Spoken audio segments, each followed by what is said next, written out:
கல்முனை பக்கம் ஒரு பிரச்சனை எழுந்து கொண்டிருக்கிறது, உங்களுக்கு தெரியும். நண்பர் ரவுஃப் ஹக்கீம் அவர்களுக்கும் தெரியும். ஒரு உடை பிரச்சனை எழுந்து கொண்டிருக்கிறது.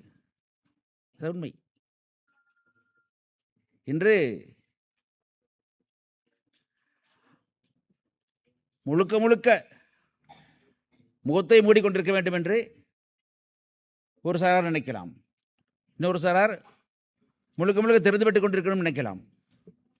அப்படி இல்லாமல் இடையிலே வந்து நாங்கள் கலாச்சார உடையை நாங்கள் அணுகிறோம், முகத்தை திறந்து வைத்திருக்கிறோம் என்று சொல்லி நிற்க வேண்டும் நினைக்கிறேன். இன்று யுகம், புதிய யுகம் நிகழ்ந்து கொண்டிருக்கிறது. இன்று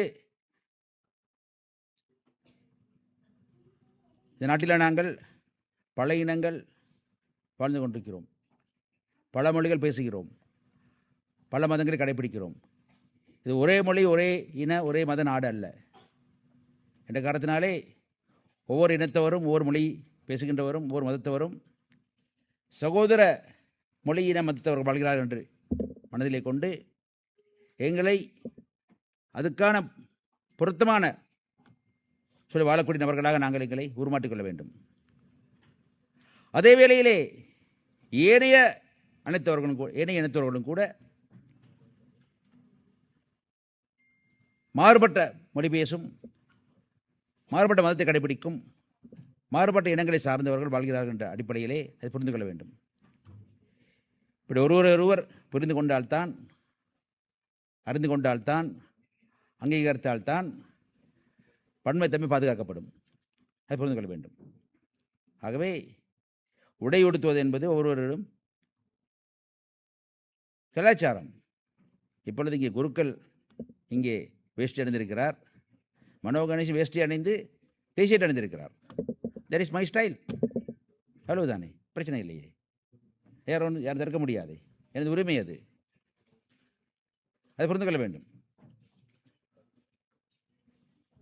இப்பொழுது ஜிமாரா போன்ற எழுத்தாளர்கள் தலையை மூடியிருக்கிறார்கள்,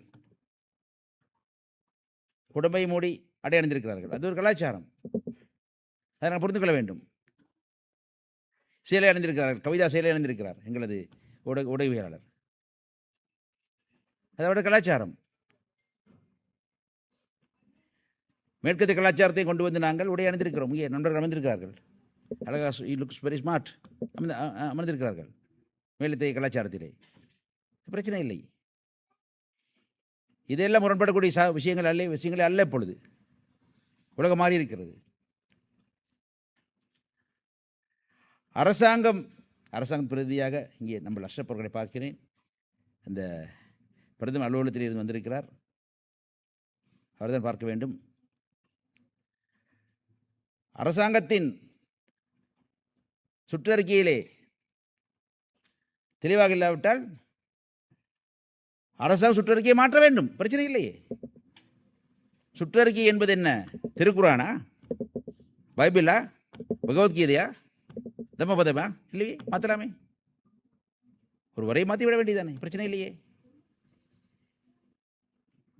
இப்பொழுது நாட்டிலே நாங்கள் தமிழ் பேசும் மக்கள் சார்பாக அரசாங்கத்திடம் நீங்கள் சொன்ன விஷயங்களை செய்யுங்கள் என்று ஜனநாயக ரீதியாக கோரிக்கையில் முன்வைக்கும் பொழுது எனக்கும் ரவுஃப் ஹக்கீம் அவர்களுக்கும் நண்பர்களுக்கும் அரசாங்கம் என்ன சொல்கிறது என்றால், அதில் எங்கள் தோழர் பார்த்துக்கொள்வார், நீங்கள் சும்மா இருங்கள் போதும் என்று சொல்கிறார்கள். எங்கள் தோழர் செய்து விடுவார், பிரச்சனை இல்லை. நான் செய்யத்தானே சொல்கிறோம், பிரச்சனை இல்லையே. புதிய அரசியலமைப்பை கொண்டு வாருங்கள் சொல்கிறோம், தேர்தலை மாகாண சபை நடத்துங்கள் என்று சொல்கிறோம். சொன்னால் இல்லை, அவர் செய்து விடுவார், பிரச்சனை இல்லை என்று சொல்வார்கள். ஆனால் இப்படி சிக்கல் வந்தால் மட்டும் மனோகரிஷ் என்ன சொல்கிறார், ரவுஃப் என்ன சொல்கிறார் என்று கேட்கிறார்கள். அது என்ன நியாயம்? அரசாங்கத்தின் அதிகாரம் இருக்கிறது, அதை ஆச்சரிக்கிறார்கள். இப்பொழுது சமூக ஊடகத்திலே குழந்தை விட்டு எறியும் இந்த பிரச்சனைக்கு ஒரு நாளே அரசாங்கம் தீர்வு கண்டிருக்க வேண்டும். அப்படித்தானே நியாயம்? நாங்கள் என்ன சொல்கிறேன் எதிர்பார்க்கிறீர்கள்? சிக்கல் வந்தால் மாத்திரம் அரசாங்கத்தின் அமைச்சர்கள் மந்திரிகள் எல்லோருமே அஞ்சாத வாசம் போய்விடுகிறார்கள். அரசாங்க ஊடகங்கள் இங்கே இருக்கின்றன. நான் சொல்வதை ஒளிபரப்ப மாட்டார்கள் தெரியும், பரவாயில்லை, கேட்டுக்கொள்ளுங்கள். ஆகவே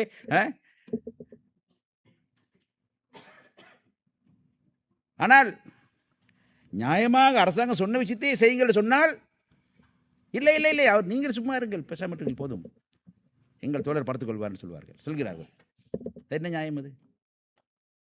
ஆகவே இந்த குழந்தை விட்டு வரிய விஷயங்களை எல்லாம் உடனடியாக அரசாங்கம், எனது நண்பர், வேறு யாரும் நண்பர் இல்லை, அனுரகுமார் பிரசானாக்கு தான் நண்பர், அவர் தான் நண்பர், அவர் அதை கவனத்தை எடுத்துக்கொண்டு செய்து முடிக்க வேண்டும். இப்பொழுது ஸ்ரீலங்கா முஸ்லீம் காங்கிரஸ், தமிழ் போக்கூட்டணி உட்பட கட்சிகள் எல்லாம் சேர்ந்து நாங்கள் ஒரு மேடை அமைத்திருக்கிறோம். அது கூட்டணி அல்ல, தேர்தல் கூட்டணி கிடையாது, ஒரு மேடை, பொதுவான பிரச்சனைகளை பேசுவதற்கு, அவ்வளவுதான், விஷயம் இல்லை.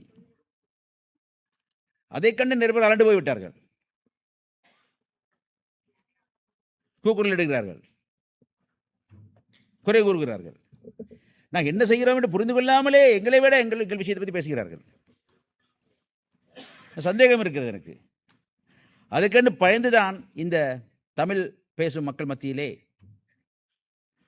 முரண்பாடு வர வேண்டும், பிளவு வர வேண்டும், ஐக்கியமின்மை ஏற்பட வேண்டும் என்பதுதான். இந்த விஷயத்தை யாரும் பற்றி விட்டுருக்காலும் தெரியவில்லை. அதான் காரணம். வேறு எனக்கு தெரியவில்லை காரணம். இல்லை விட ஒரே நாளிலே அரசாங்கம், அமைச்சர் நலின் ஜெயதீச, சுகாதார அமைச்சர் அழைத்து பேசி முடிச்சிருக்கலாம் விஷயத்தை, பிரச்சனை இல்லையே, யாரும் குறை சொல்ல போகிறது இல்லையே. ஏன் சும்மா இருக்கார் அவர்? என்ன பிரச்சனை? நம்ம ஆளுகள் என்ன வந்து அவரோட கேட்க மாட்டேங்கிறாங்க. தப்பி நிலை ஓடுவதற்கு வாய்ப்பை சுலபமாக அரசு தரப்புக்கு கொடுத்துவிட்டு எங்களோட கேள்வி கேட்குறாங்க. கேள்வி கேட்டால் வயசு சொல்லுவேன், பிரச்சனை இல்லை. ஆனால் இதான் உண்மை, அதை புரிந்து கொள்ள வேண்டும். The Pioneer News website is based in Sri Lanka. The Pioneer News website is based in Sri Lanka. The Pioneer News website is based in Sri Lanka. The Pioneer News website is based in Sri Lanka. The Pioneer News website is based in Sri Lanka. The Pioneer News website is based in Sri Lanka.